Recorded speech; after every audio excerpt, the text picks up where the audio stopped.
Don't you hate it when you go to the net and your opponent lobs it super high and it's tough to handle that ball?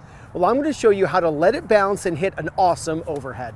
Hello, it's Ryan from 2minutetennis.net, and in this video, I'm going to give you some tips that are really going to help you when your opponent lobs the ball up super high and you want to hit an overhead.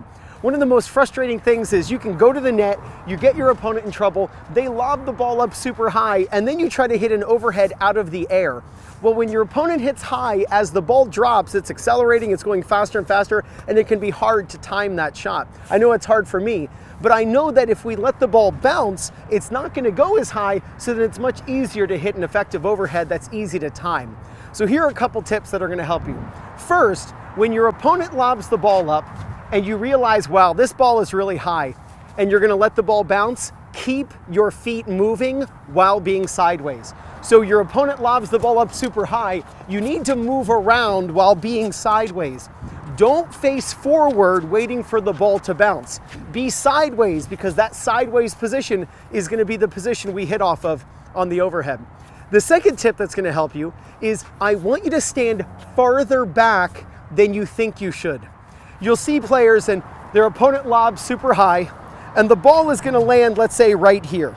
Right now, normally if it wasn't super high, you could take an overhead. But if it's really high and it's hard to time, or you're looking in the sun, or maybe it's a very windy day, if the ball is gonna land here, you don't wanna be here, because when the ball bounces, it's gonna go up over your head. So whenever you're gonna hit an overhead off the bounce, stand farther back than you think you should. Even if you get it wrong, at least you'll have to go forward to hit the overhead rather than not being in the right place, and then you gotta go back as you hit the overhead.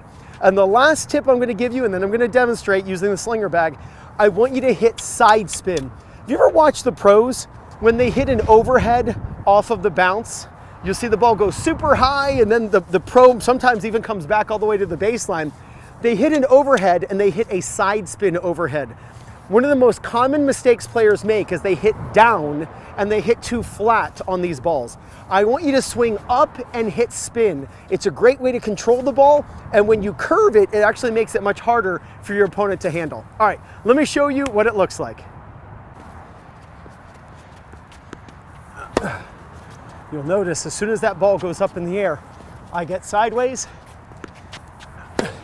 and I move my feet a lot. I'm not gonna stop my feet. If I need to go faster back, I'll do a crossover. There we go. Second thing, I need to move back more than I think I should. So I'm gonna go farther back than I think I should. And the last thing is I'm gonna hit side spin. So hopefully you can see the ball curving.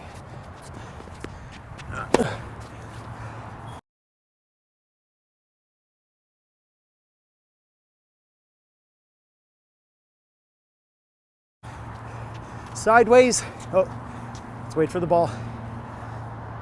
There it is.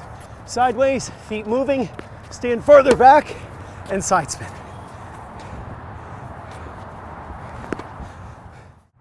So work on the bounce overhead. And if you do, there's no doubt you're gonna gain confidence, win more matches, and play much better tennis.